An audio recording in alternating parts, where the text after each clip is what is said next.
Greetings and thank you for visiting my channel. I am going to be sharing some market updates for what happened this week in the US stock exchanges and also to an extent to Canadian stock exchanges this past week, and what I'm going to be keeping an eye on as a retail investor and also a trader. I trade options.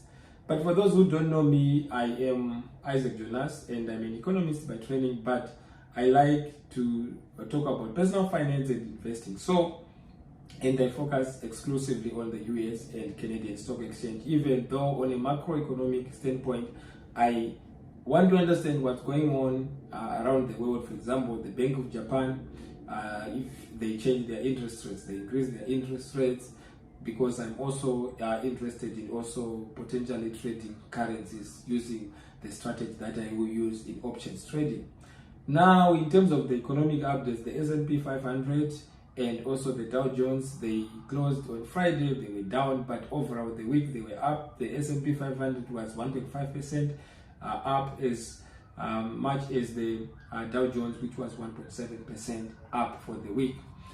In terms of the economic updates, this week was very interesting. I was actually in the US, and on Wednesday when I was flying, I was very curious to see the Federal Open Market Committee decision on interest rates. Basically, the Federal Open Market Committee is like the board of directors that make a decision in terms of the direction of the interest rate. In other words, they can vote to say they want to increase the interest rates, in which case they left them unchanged at 5.5%.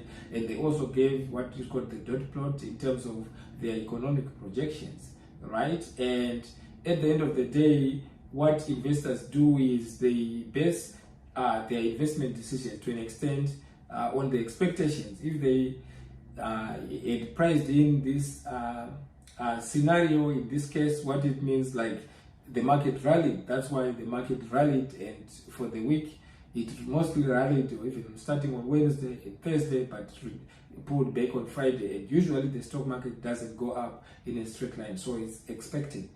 Now, in other economic data points, the initial jobless numbers on March 21, usually every Thursday, the initial job claims, they are released.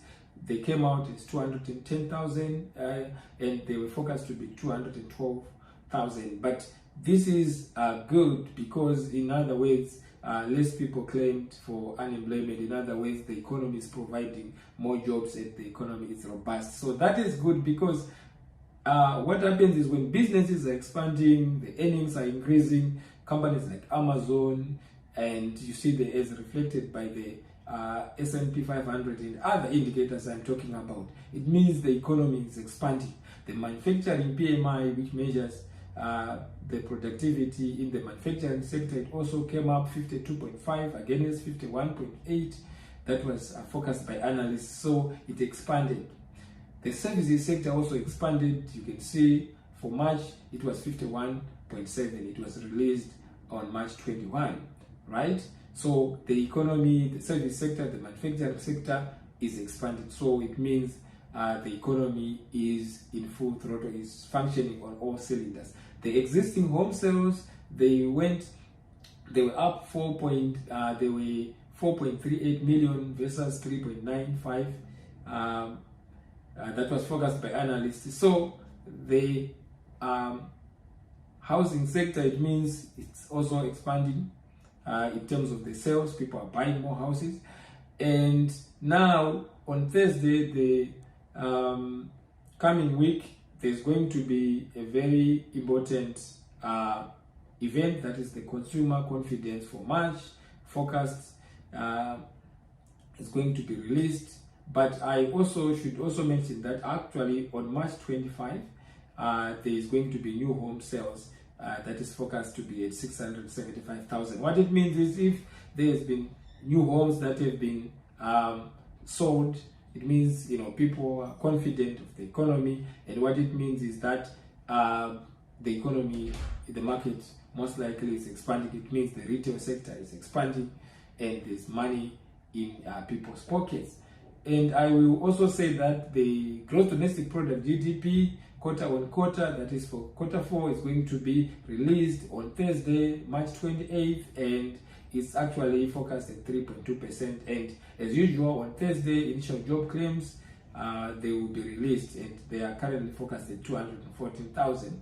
And on Friday is Good Friday in the US, but the core PCE price index is going to be released for year on year and month on month, right? So what it means is that this is going to be interesting to see, because investors want to see is price falling, right, excluding energy.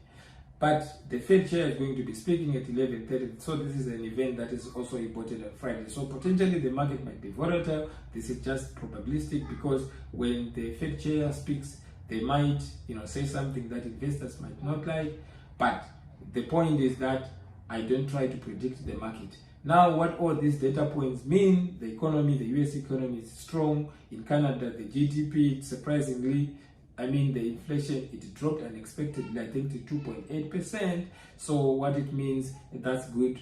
But usually investors work on expectations. So if they don't expect, it means potentially the market has to be efficient, the efficiency hypothesis model. In other words, investors take position to take advantage of all the potential inefficiencies and profit from it.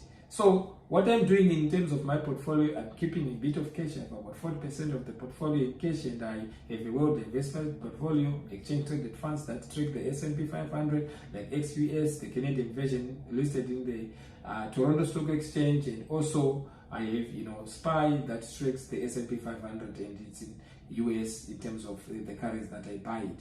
But right now, I haven't been buying this because the market has been rallying. I would like to buy when there's blood in the streets, when the stock market drops and the major indices drops, let's say by 5%, 10%, and once they retrace to the levels that I like. But I also hold fundamentally good companies like Microsoft. But right now, I'm just holding and letting them run. But I also like I said in this channel, to hedge my portfolio.